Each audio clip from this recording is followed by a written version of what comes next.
Okay. So let me. What are you doing with the fishbowl, Andy? No, I said it was like talking into a fishbowl, and I was going to, replicate the awesome audio quality. Um. So this is gonna be episode 64 of the Just Chilling podcast. I'm your host Miguel. Man, we got a good show today. First off, I had COVID, so that pushed our episode back. We were supposed to do this 2 weeks ago. I was supposed to be contacting y'all 2 weeks ago, and COVID knocked me out for 2 weeks, and I just started feeling better at the beginning of this week, like Monday. So I'm sorry for holding y'all off and having y'all to come in late or whatnot. But We're just glad you're all right, man. Yeah. Yeah, no kidding. crazy. That's scary. Yeah. How's everybody doing? Good. Great. Yeah. All right. So we got Raven McKinney, aka Blair.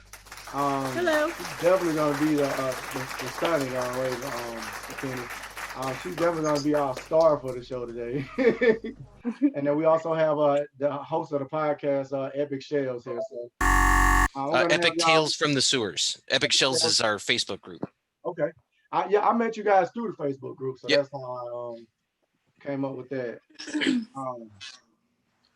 Yeah. What is that?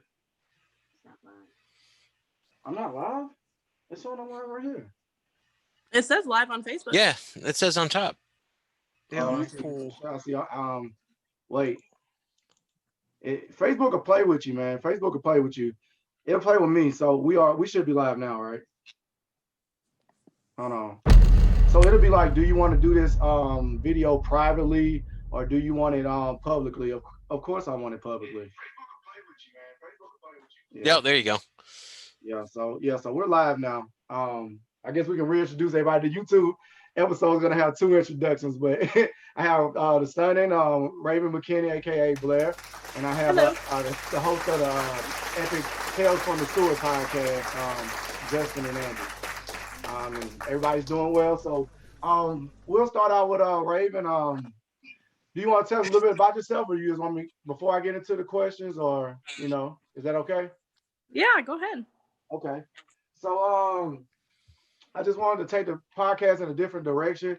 And I've been reaching out to more exotic dancers, just people in that professional field so they can kind of just speak for themselves a little bit and explain some stuff, and we get to know them and try to remove some of that stigma that might be attached to whatever they do and what they do and what people might think they do. Let me close this door right quick. Hold on. Okay. There. All right. If I don't die right here. So you're like are you a new dancer where you are now, or have you been dancing you're at a new club now? No, I'm new in general. New in general. Yeah. Okay. Mm-hmm. So my first question was really like, what is the beginning process like? Was there like an interview, or is there a whole story there as far as how you got started at your club now that you're at? Yeah, no, there's definitely an interview. So you basically, to get started, you call whatever club you're interested in and you do something like an audition, basically. Sometimes, well, at least the club that I started at, because it's the only one I've ever been at, the house mom, will let you know, like, hey, come in for the audition. And then she'll kind of give you tips on what to do. And you basically just like dance and show her what you've got. And she'll let you know if you get hired or not. Right. Well, how did it go for you? How did you even find that club to go interview at? I had lived in Fort Wayne previously and I'd heard about it, but I actually didn't really get interested in dancing until I started like kind of looking into doing it and like becoming more interested in it. And then I was like, oh, I actually don't live very far from Showgirl 3 or any of the other clubs in Fort Wayne. So I'm just going to call around and see which one I'd be more interested in going to. And that's what one I was interested in. So I called him for the audition. Right. So you did check out other clubs before you landed on the one that you're at now? Yeah, I called around to a couple different ones, but I really like Showgirl 3 because, people talk about different clubs and like, how people are at the other clubs and stuff like that. And Showgirl 3 was really the one that I just was more interested in like Right. people wise. Did you have any like bad interview experiences, or did you go to any slimy people that you like? I'm just not fucking dancing here. Not really. It's just I don't know. I don't really know how to explain it. I felt like more of a connection with Showgirl 3, I guess. It was yeah, it felt better. It was just a good feeling, right? Yeah. So how did you get into dancing in the first place? Or were you always a dancer? Did you dance in school? No, definitely not. So I know this might sound bad, but my main thing that got me into wanting to dance was the money. Because I am a single mom, trying to get on my feet. So I was like, man, just watching women, on Instagram, Facebook, YouTube that dance and make good money. I was like, man, I bet I could do that. So I tried, and here I am. And I bet a lot of women feel like that, but I mean, you had the courage to go ahead and go out there and do it. Some people might think about it, might want to do it, but like, I mean, you're doing it, and oh yeah, I mean, I definitely procrastinated about it for a while. Like, it took me a good 3 to 4 weeks to actually be like, all right, I'm gonna do this, and then I did it. But it took me a while to actually talk myself into it, because I was nervous. Because I mean, I'm a social butterfly, but at the same time, when it comes to stuff like that and like exposing yourself like that, I was really nervous about it. But then I was like, I mean, I'll probably, unless I get a lot of regulars, I'll probably never even see these people again, and the people that I work with are amazing. The women I work with are amazing, and I love what I do. So right. The money's good, right? I mean, people wanted me to ask more about. absolutely. Yeah, the money is good. People wanted me to ask that. A lot of popular questions that people want to know is how is the money, For the most part, I mean, some nights are hit or miss, like some nights, like Mondays, some nights you'll make like $100, some nights you'll make like $700-800, or more. It's a hit or miss, but for the most part, it's definitely better than not with the money. Right. Let's see. Oh, your stage name, Blair Witch. I fucking love that movie. The first one, not the I remake. do too. So, what about the remake? You like the remake or you like the first one? I like the original, definitely. What about Epic Shells? Epic Tales from the Shells. Y'all like Blair Witch Project? Justin's mic's off. I missed Sorry, it. man. Oh yeah, I missed it when it first come out. I caught the last part of that. My audio's cutting out. You asked if I like the Blair Witch? Yeah, the movie. Yeah. Oh, absolutely. Yeah. How did you land on that to make it as your stage name, though? Actually, that's a good question. When I went in for auditions, I did not even think of a stage name. Like, my house mom was like, okay, so what do you want your stage name to be? And I was just like, oh my gosh, I have to have a stage name. And so I sat down with her, and me and her talked about it for a while. And actually, the house mom at the club came up with that. She was like, well, what about Blair? And I was like, I love that, because the Blair Witch Project. So we just ran with it. Right. But my house mom actually helped me come up with that. Right. And there's even like a theory to that movie to where it wasn't even a witch that killed the lady, that it was two guys conspiring to kill that lady the whole movie. And they said that it wasn't even like a witch. They was just like taking a gullible video student and took her out the woods and pretty much murdered her. So that's like a theory that's going around on Reddit and the internet and stuff like that. Justin, is your mic off? Can you hear us? Yeah, I can hear you. I got this guy. He's crying. We got a kitten, and he is just crying outside the door. So I was freaking out because I was seeing the red microphone right there, and I didn't know were you with something going wrong or not. Yeah, he's just nuts. So yeah. Okay, okay, Blair, what was your first time dancing like? Were you scared? Oh, definitely. I don't know, because that was the first time I've ever been on stage, and at first it was scary because I'd only done the audition before, and there was like nobody really there. I mean, the club was open, but it was early hours, so not really many people were there. But my first time actually dancing in front of people, I was pretty nervous. But because you dance for 3 songs, at least the club that I'm at. So the first song or song and a half, I was pretty nervous, but towards the end of it, I was just like, man, this is awesome. Like, I started having so much fun. It was awesome. But yeah, I was definitely nervous. Right.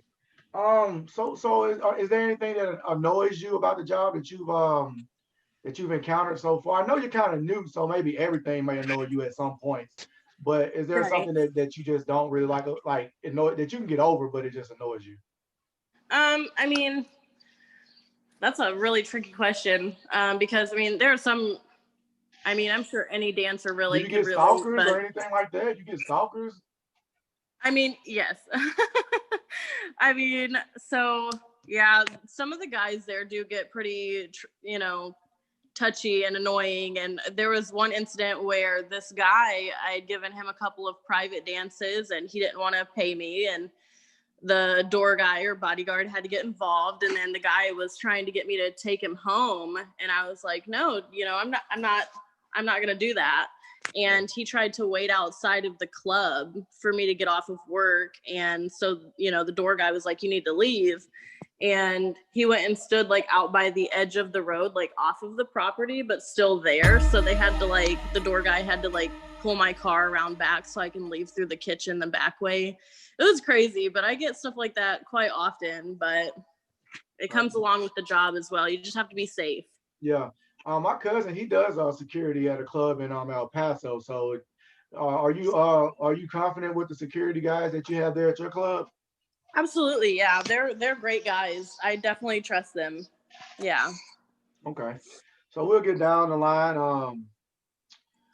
Shows like P-Valley and the movie Hustlers, how realistic are those shows and movies? And I just saw the movie Hustlers. I really liked it a lot. I don't know if you've seen that movie. I've seen parts of it. I haven't watched the full movie, and I've heard of P-Valley. I actually have that on my list to watch, but I haven't started it yet. But well, I really haven't that depicted the job or whatnot. How accurate, are they portraying it? I mean, it's kind of hard to answer that because I've only ever worked at this one club, and I'm still pretty new. I've never worked at a club in Chicago, Indy, LA, Cali, anything like that. So the bigger clubs, I honestly have no idea. It might be more accurate somewhere like that, but as far as the club that I work at, some parts are accurate, but the girls at my club don't like drug guys and stuff. So yeah, that was crazy. That was the whole way of the movie, that the girls were drugging guys and maxing out their credit cards and stuff like that. Yeah, I've never seen anything like that. Like I said, though, I've never worked in a big city. But at my club, I have never seen that. Okay. Next, this is another popular question. How does the dancing affect your dating life? If you're dating someone? I've not dated anyone since I started dancing a few months ago. I mean, I haven't even really talked to anybody in a serious way, but there have been a couple of guys that I have talked to, not too seriously, but are yeah, I wouldn't be able to date you because of you working there. And I'm just but why not? It's a form of income. I'm not doing anything wrong. And, these people that I'm giving, dances to or whatever, they don't do anything that I'm not comfortable with, and if they do, they get in trouble, so it's not anything bad, but I haven't really dated anybody enough or at all to kind of answer that question. But I mean, there have been some guys that are oh, I'm cool with it, and some guys that are no, definitely not. Yeah. I want to give Justin and Andy a chance. If y'all have any questions or y'all have any thoughts for Raven, you can feel free to ask as well. Absolutely. What's your favorite tattoo that you have? Probably my nipples. Who asked that question? Justin, that was perfect because that was on my list of questions. Oh, nice. Okay. She just got her nipples pierced, and I wanted to ask you about that whole process and the thought process behind it. Of my boob tattoos? Yeah, who gets their boobs tattooed? How did you come up with that? Well, I was in the process. So I just love tattoos in general. But Great job, Justin. I wanted something to go along with like my raven or my crow. So I just was like Celtic knots. That would look pretty cool with the theme of it. So, but I don't know. I just popped in my head one day and I was like, I'm gonna do it. So I did. Right. You said, what are they called? Celtic knots? Mm-hmm. Oh, nice. Okay. So you're going kind of with a Morrigan type theme there. With a what? I said you're going with kind of a Morrigan type theme there. Yeah. Okay. Or like Viking-esque, something like that. Right. Yeah. Okay. Did a guy work on it? Was he excited to work on your boobs? Yeah. So yeah, I worked at a tattoo shop briefly in Warsaw. I didn't do tattoos there. I really just kind of sorted their jewelry and hung out there because I was pretty good friends with a lot of the guys that worked there. And I had actually gotten a hold of him and I was like, would you be willing to do these tattoos? And he was like, absolutely. And they weren't his first set of boob tattoos, so he knew what he was doing, which is kind of why I like went along with asking him to do them. And I mean, he was very professional about it, and so yeah. Okay. Painful. Is that a painful part of the body to get tatted? I mean, that's pretty much. I switched it. Oh, sorry, I just switched my screen. It went from showing just you to everybody. Okay. Oh. Anyways, I mean, yeah, it definitely wasn't like the easiest tattoo I've ever sat through, but it wasn't as bad as what like my head was like, oh, it's gonna hurt so bad. It wasn't that bad.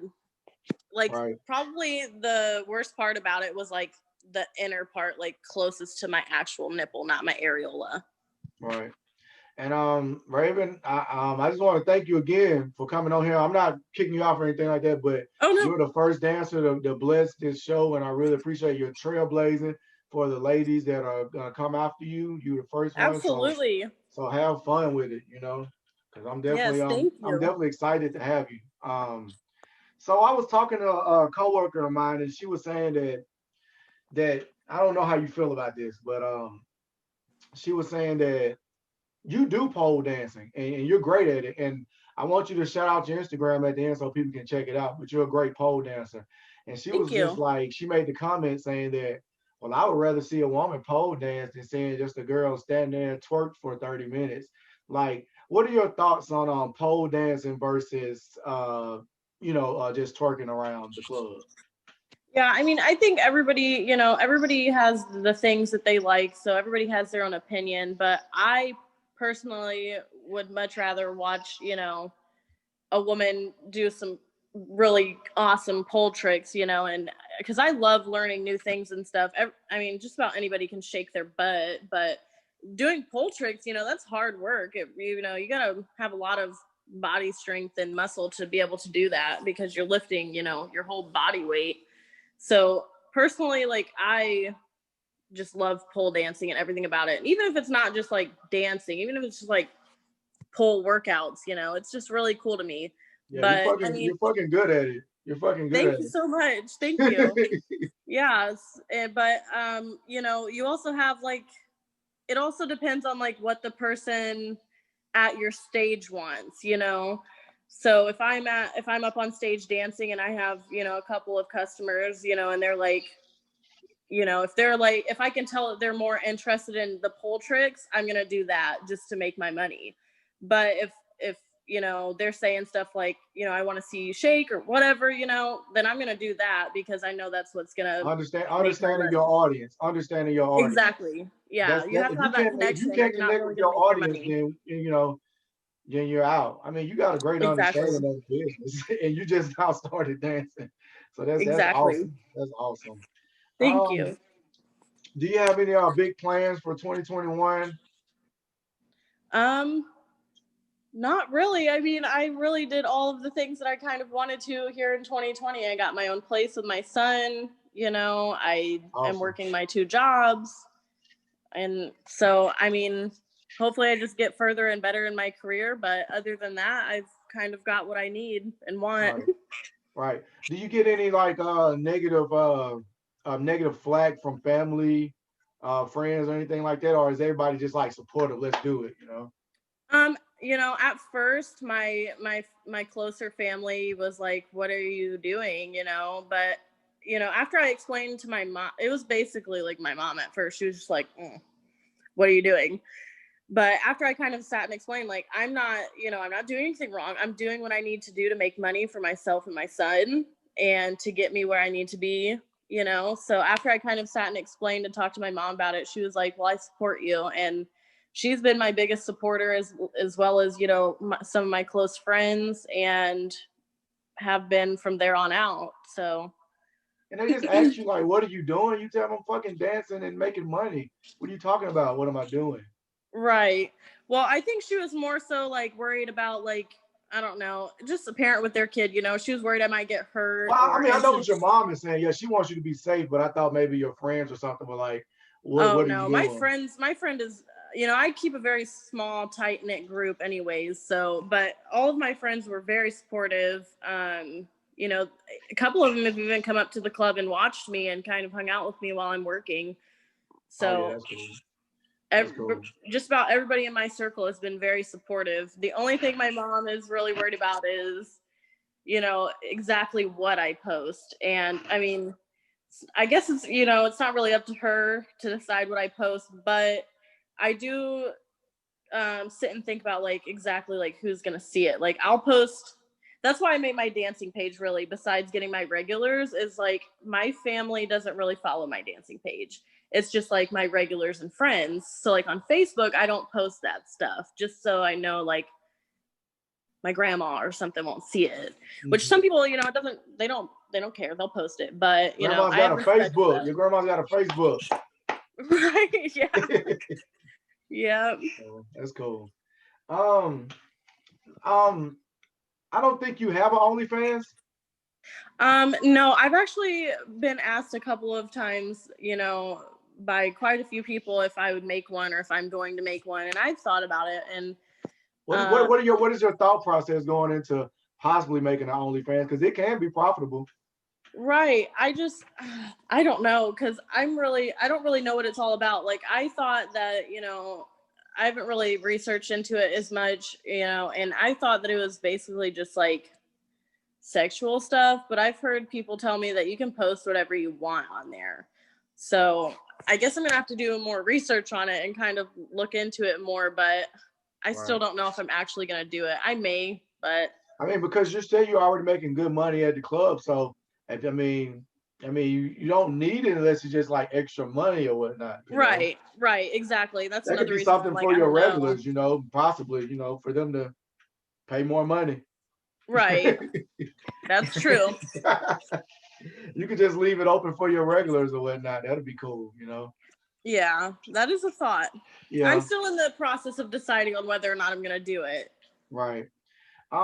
Just one last question, then we're gonna get into the second portion of the show. What is your prep work from night to night when you're going in? Do you have any? I don't even want to say ritual, but just things that you do, music that you listen to. I mean, because this is work. Just you're hitting the floor just like anybody else would hit the floor at any job that they're doing. Just like I'm hitting the job here, you're hitting the job there. Is there anything that you have to have, that you need to do to, get your night going? Yeah, so I mean, so obviously like a shower, I, you know, get it all cleaned up and stuff. Most of the time I like to try and do my makeup and everything, get all ready before I go, just because it's a 46-minute drive and I just want to be ready when I get there so I can just start making my money. But there have been times where I've had to get ready there. But yeah, so the things that I cannot go without whenever I'm working is my chalk. So you get this like liquid chalk, and that's usually, you know, we use that for grip. And some dancers like it, some dancers don't. It's really personal preference, but I like it just because I'm still kind of newer and the pole is really slick. So I'll use that like on the back of my knees or my hands just to help grip better. So I know I'm not gonna slide around and stuff. But that's one thing I can't go Oh, without. chalk, cool. And Yeah, chalk. I get it now. It keeps it off. yeah, so it's Yeah, it keeps literally it from just like sliding. liquid chalk. You just use it and it dries. Right. And it just helps you grip. So I can't go without that. I love having that. If I do forget it, I'll buy more because my club sells it there. They better fucking Yeah. sell it there. So that's one thing. And then my other thing is a G-string. I have to have an extra G-string because I change throughout the night because I get sweaty. You know, I just want to make sure that I stay fresh all night. So I change a couple of times. So I always pack extra G-strings or anything like that. My shoes, obviously, I keep there just so I know I won't forget those because you can't dance without them. Man, do you have those clear heels with you that you Oh, I don't know. All of my shoes are in my locker at work. Those I wish I fucking things did. were sick. I seen them on Instagram, on your Instagram page, and you were dancing on one of them. I think you took a picture of one of them, and those things were fucking sick. They were high heels and they were clear. Is there a Yes, story I actually behind got those from a friend of mine before I even started dancing. Those were my first ever pair. Yeah, I love those. They're fucking sick. Yeah. Thank you. Yeah, thank you. But yeah, so I always keep my shoes in my locker at work because I cannot forget those at all. But I have a whole bag that I just make sure that I always pack the night before I know I'm going to work with all my stuff so I know I don't forget it. Right. All right. Well, I remember Ray, you said you're just a little nervous about coming on tonight, but you're done. I was. I've never done something like this before. It's your first really podcast, right? Huh? This is your first podcast. It is. Yes. Man, you fucking kicked the door down because you're trailblazing for this podcast. So Thank you. If you're gonna start anywhere, I'm happy you started with us. And thank you so much. Man, I'm gonna have girls on after you, and you can say you did it first. So that was awesome, man. I really appreciate Thank you. You don't have to go anywhere. I have one last question for you before I get you started. Are you a Teenage Mutant Ninja Turtles fan? Am I a Teenage Mutant Ninja Turtles fan? Of the original, yes. Oh, the original? Yes. What you guys think about that, Justin? Heck yeah. Yes. We just interviewed him. We just interviewed the original Michelangelo maybe about 2 weeks ago. They have some great guests on their podcast, and that blew me away when I checked them out. So I found them while I was quarantining. When I was quarantining, you know, I was just in my bed, locked up in my room, looking for podcasts, and I was already friends with Justin Cooper, and I just checked out the podcast. I'm a big TMNT fan. Just since way back, man. You can look at my profile picture. I'm wearing like when I was like 3, I was wearing like a Ninja Turtle shirt there. So I'm a big Turtles fan, and these guys do a great podcast as far as that goes. Justin and Andy, do you want to introduce yourselves? Or I mean, this is your part of the show now. Raven, you can kick back if you have any Ninja Turtle questions. You can throw them in as well. Okay. All right. Well, I was just thinking how weird it is that we both use so much chalk for our day-to-day, but just kidding.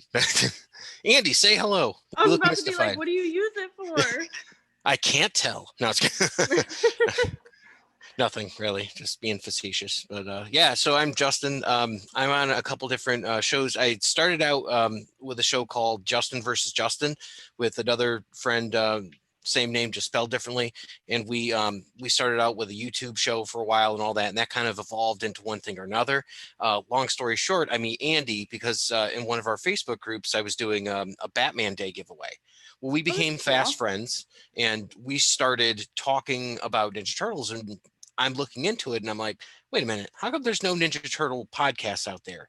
And it turns out there's 2 or 3 of them, but there's really not much. One of them is in German. So I don't sprechen to Deutsch. So, you know, there's not much I could do with that. But so I wanted to do something a little bit different where we go through the comics and we kind of talk about the stories. And I wanted to do something where you can listen to it with your kids if you wanted. So, and he went out a little bit. Your audio, Justin. Andy, you there? Yeah, I'm here, dudes. Like, do you know the rest of the story? I'm really not sure. I'm not really sure where he's going with that. He kind of went off on a pizza fueled tangent there, and his microphone totally crit failed on us. No, too bad I had the secret of life. You know, I can only say it once. Yeah. So yeah, the beginning of the podcast, how did that happen? Well, okay, so we actually started another Dungeons and Dragons podcast, and we did an episode called Teenage Mutant Ninja Turtles, and rather than just totally adapt that podcast into something else, it was like, man, I was like, that was so much fun. Let's do something like that again. And then Justin was like, well, why don't we just make a whole nother podcast? And he's like, hey, is it okay if I call it Epic Tales from the Sewer? And I'm like, absolutely. And about about 2 episodes went by, Justin, and I went, man, what a missed opportunity that was. And he's like, what do you mean? I'm like, well, why didn't we call it Epic Shells? And that's how the Facebook group came about, and that's where a lot of the confusion comes in, because the podcast is one name and the Facebook group is something else. But I really think it works. And as the night goes on, you guys have realized that I am a ridiculous fan of puns. Like, Yeah, maybe a little too it's a much. good listen. Well, I can do that at the end with Raven as well. I get back. I just shout out your Instagram and stuff later. I would definitely want people to follow you that want to, and whatnot, Raven. But Justin, are you okay with your audio now? I hope so. Yeah. I don't know. You can hear me? Yeah. Yeah. I don't know if you know Raven or not, but there's some big things going on in the turtle world right now. We got that comic. When was that comic released? The Last Ronin. When was it supposed to be released is more like it. You got a copy right. That's a rare comic book right there, because I went looking for it this weekend and it was sold out. So yeah. So September, what was it, Andy? September 27th, October 13th or 11th or something. It's been out for a little while. Yeah. Does it actually have the publication date on it when they actually finally finished? Well, what happened was, okay, so they switched artists and they just completely redid the entire book. But I'm telling you what, don't look at the pages.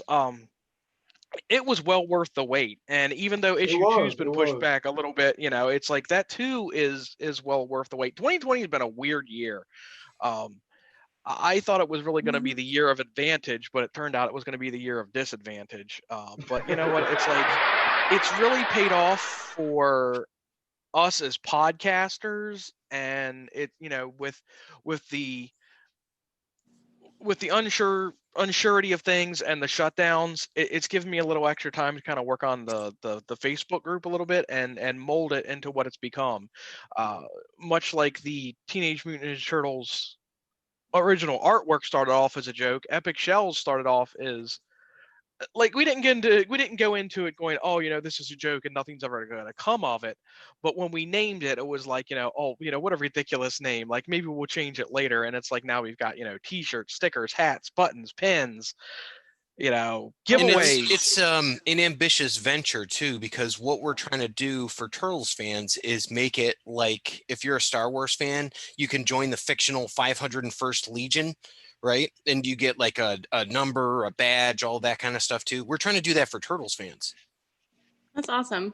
No, yeah, it's pretty fun. I appreciate it. We're gonna send Raven an invite to the podcast group. We need do to it. Yes. Yeah. Does your son like Turtles, Raven? He does, but I have to admit, he is definitely more of a dino fan. He loves dinosaurs. Dinosaur. Well, I have to get him a Triceratops. Cool.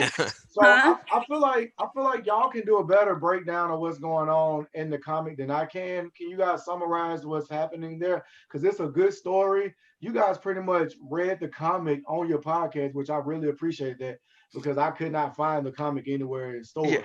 Yeah, that was the point, because I get some obscure stuff. I mean, like, when are you going to get, someone who reads, the Conservation Corps or something? You're not going to find this, so luckily I live in the Chicago area and I can go diving through those things to find it, and then I can read it and you can go over it.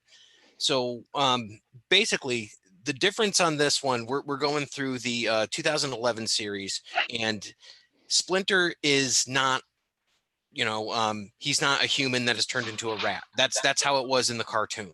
The big thing now here is that he is the father of 4 sons in ancient Japan, and they're all killed by Oroku Saki because the Shredder, because he betrayed the Foot Clan, right? So you fast forward 100 years, and they're all reincarnated. They're reincarnated as a rat, and 4 turtles. His sons were the 4 and all that, and he's the rat. They're in a lab and they're getting worked on by this experimental stuff in Baxter Stockman's lab, and they end up getting the mutagen treatment after it gets stolen by the Foot Clan, and they end up in the sewer, and they're fighting with a cat that tries to steal little baby Raphael, and all of them, their fates become intertwined. So you have the 4 turtles, you've got Leonardo, Michelangelo, Donatello, and Raphael. You've got Splinter, and you've got Old Hob. So hopefully my audio didn't cut out there. Your audio didn't cut out this time, but the video did. The video did. Okay. All right, good. Good, because I had charts and I had graphs and that's but no, I wanted you guys to break down pretty much what's going on in that comic that you guys went over in the episode that I listened to. Oh, you want to know about The Last Ronin? That's what everybody wants to know about right now. Okay, read it, man. Don't read it like a 2 minute. that was kind of like the reason I started Epic Shells is because I wanted somewhere I could talk about The Last Ronin, where I could, I could control the content that was coming in.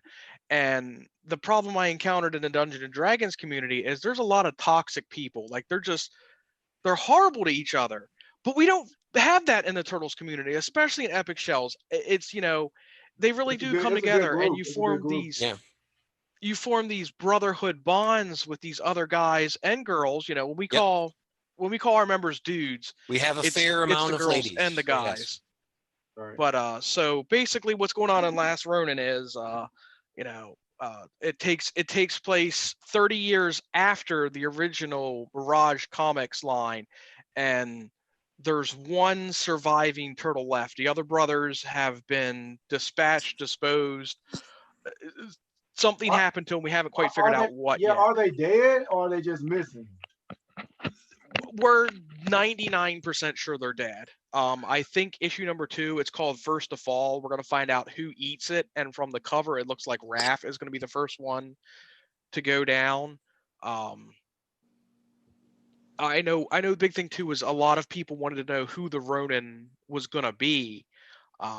And me and Justin did a whole episode just theorizing who, what, when, where, how, what was going on, because in the preview, you can hear him talking to someone else. And I thought that, my theory anyway, was that the turtle is just broken, but mind, body, and spirit.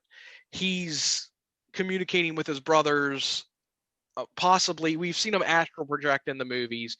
We've seen him astral project in the comics. I think we've even seen him do it in the cartoon before. But are they there in spirit, or are they there in his head?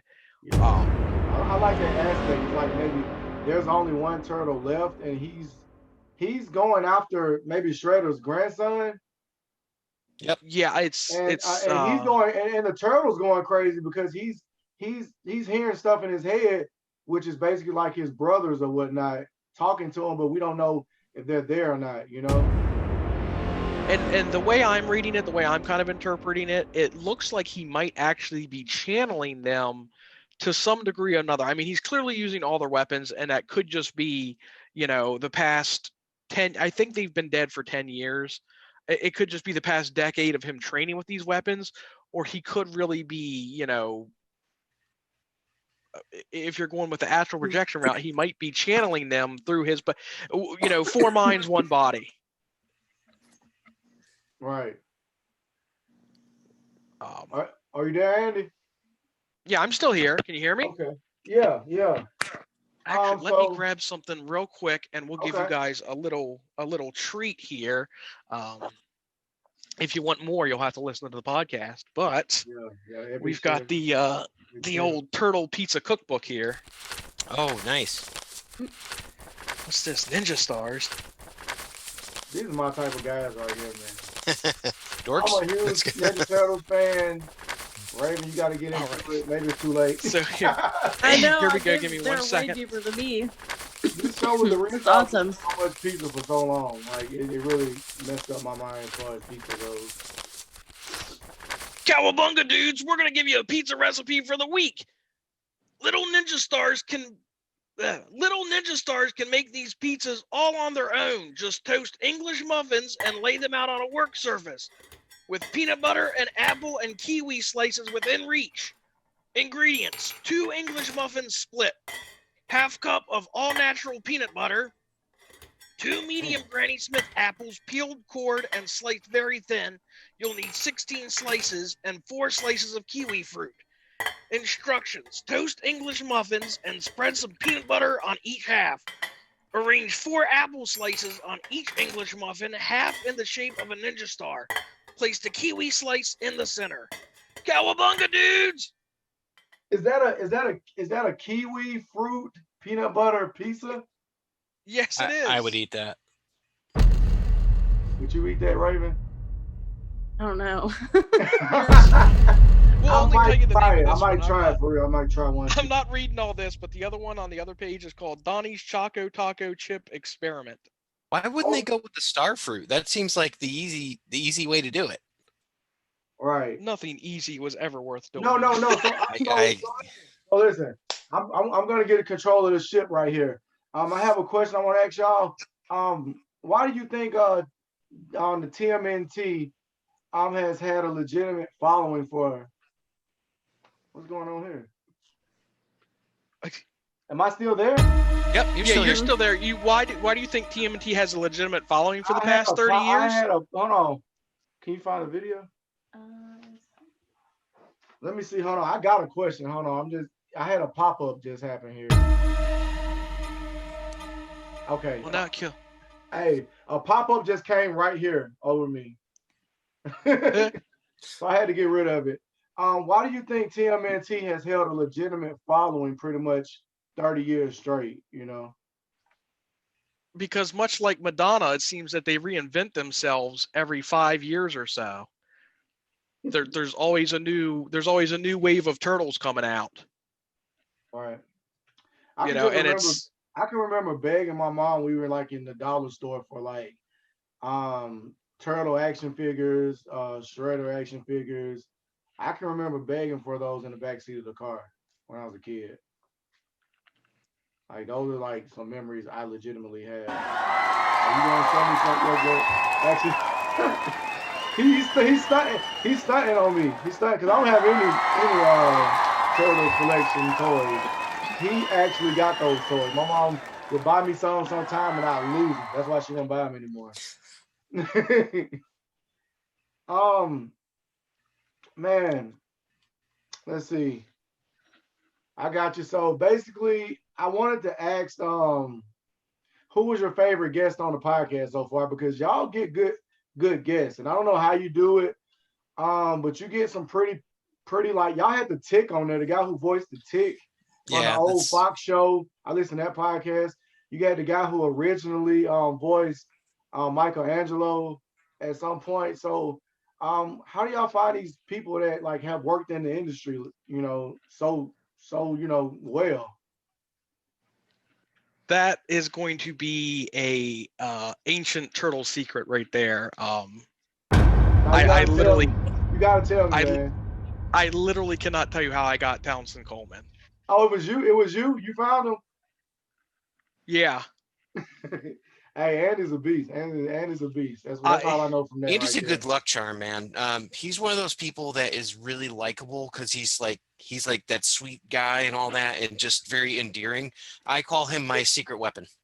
Yeah. So you don't even have an idea, Justin. That he's like, we're fixing to do the podcast, and oh, by the way, we're having the original voice of Michelangelo on today. Well, that was kind of a big one. I mean, so that's kind of like a big get. I'm lucky because I think that like when you're an entrepreneur and you're a business person, right? You know, what would you call it? Luck is when preparation meets opportunity, right? So I have seen a couple of those times and I've jumped on it. Like when we had the guy who's going to play Casey Jones in the Casey Jones Livewire movie, we had him on and we had his producers on and all that. We had a fantastic comedian named Norrie Davis on. We just released that one. So that was just being in the right place at the right time, reaching out at the right time. So that's probably more Oh, Secret stuff right there. Yeah, secret stuff. We're not supposed to know that stuff right there. You just said. yeah, he can only talk for about a minute and a half before his mic won't catch up with him. That's okay. I want to take the last bit of the interview and quiz y'all. Y'all are Ninja Turtle experts, so I wanted to see if y'all had the answers to these questions that I found. Raven, did you have any questions for the Ninja Turtles podcasters before I get started? No, I'm just enjoying listening to it. You enjoyed it? Yeah, this is interesting stuff. That's cool. So you taking the back seat. You done your part. We're doing our part here. Okay.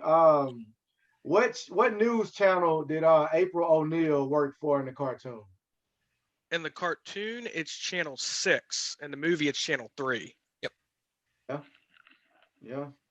Y'all fixing to run through these questions. I thought it would take y'all a little while to work through these.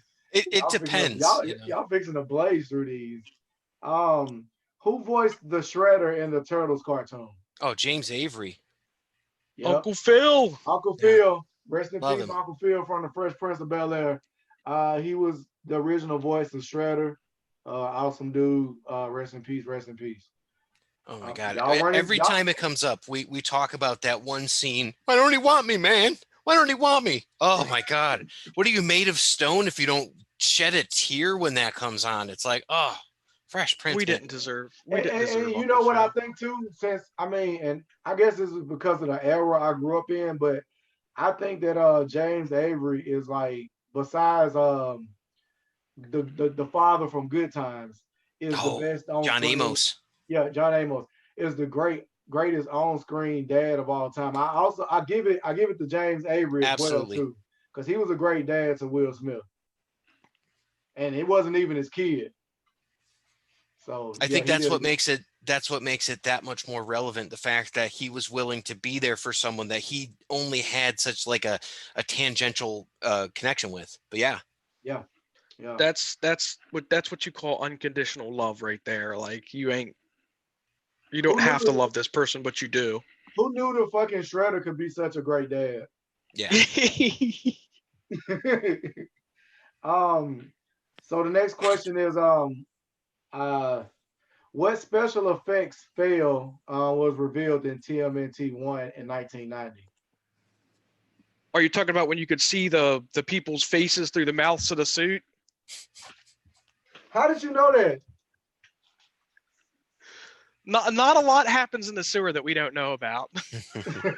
Did you know that, Justin? Oh yeah. Yeah. That's how I told Raven they're gonna run through these questions. Sounds like it. God dog it. What was the name of the first female turtle? Venus de Milo. It's like a walk in the park for y'all. Are you familiar with the new female turtle, Jenica? I prefer the yellow bandana to the sky blue one. She's got a yellow bandana? Yep. And claws like Wolverine. And he just pulled that out just right there on the table. Boom, right there. Yeah, I mean, yeah. and this might be a bit of a disappointment. That's some bullshit right there. No turtle boobies on Jenica. Am I allowed to say turtle boobies? Yeah, I mean, why not? Okay. Yeah. Well, that was one of the things I was watching something that they were like, oh, thank God, they got rid of these unnecessary turtle boobies. Like there was no reason other than to go, well, this is a girl turtle, so like we're gonna give her, yeah, because I know what you mean. Like because even if a turtle is female or male, like the chest plates, they're not mammals. Yeah, it should be the same anyways. A turtle's not, giving out breast milk. I thought it was cool. I'm like, it gives them a little bit of shape and a little bit of form. So I was like, oh, okay. So like you could see that it's like a slender female figure. So I think that's them trying to get some Marvel shit going on, man. I think they're trying to compete with Marvel when they give the turtle boobs and shit like that. I think they're like just looking at the Marvel universe and like, well, we can do that too. I don't have a Jenny from the block. I've got plenty of Mikeys, but no Jenny from the block. Yeah. The last question, y'all probably gonna kill it. So I just want to thank y'all for coming on and being part of the podcast. I on my new laptop. It's the first episode on my new laptop. Yeah, I mean, that's I'm awesome. rich. I mean, I just get all the stuff I want. No, not really, but you know, it works out for me most times though. Um, 2021, the same thing I asked Raven. Big plans for 2021. What do y'all have going on? I want the artists and I want the writers to get in on the podcast so we can ask them about choices in the stories that we're reading. And I want to reach out to people from, say, like the 90s, maybe the movie. Maybe we can get Judith Hogue, April from the movie. Yeah. She seems like a real sweetheart too. Yeah. She was in Halloween Town too, if you ever seen that. So I love those April was in movies. it? yeah. You seen it? You seen it, Raven? I love Halloween Town. I had a feeling. So Okay. What's y'all favorite Turtles movie? one, definitely. Yeah. I like the TMNT one from 2007 too, but the original 1990s, it's awesome. Andy? I can tell you what it's not. It's not the coming out of the shell store. Oh yeah, the rock and roll one. Yeah. I got a bit of trivia. I don't know if you guys knew this. You guys have obviously seen The Joker, right? The movie The Joker. Yeah, I have it downstairs. Yeah. I figured I see the Why So Serious and back. So the guy in the movie The Joker that fires Arthur, right, from spinning the sign after he gets hit. That's the voice of Raphael from the first movie. From the first Ninja Turtles movie. That's Raphael firing the Joker. How freaking crazy is that? And that's in 2019. They're still getting work. Yeah, He actually got the guy that was doing the voice of Raph, the actual suit actor, when they shove him into the garbage can, had somehow, I guess, busted his head open pretty good. So they told the voice actors that if you can fit into the Raph suit, you can be both the voice and the body for Raph.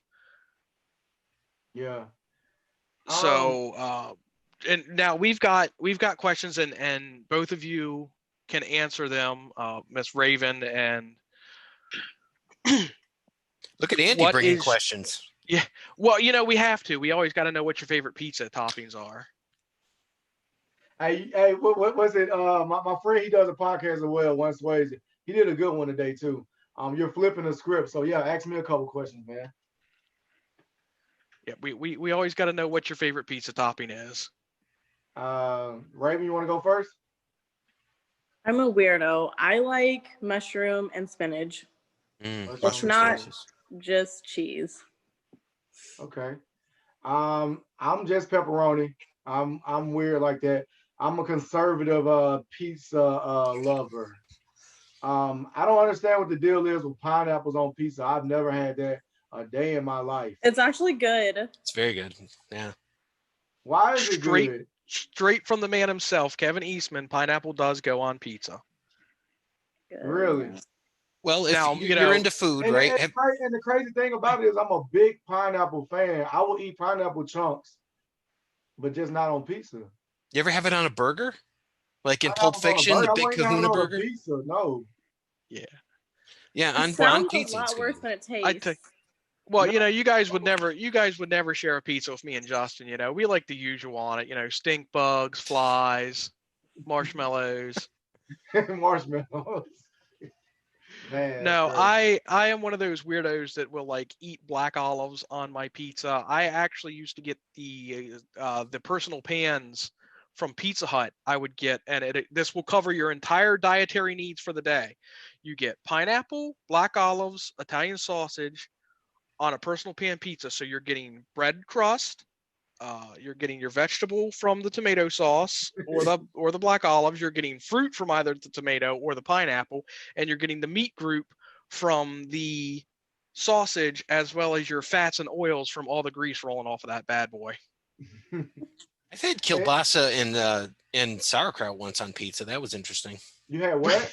Kielbasa and Polish sausage and sauerkraut. Right. We call it kapusta. I put venison on pizza. That sounds like it could be good.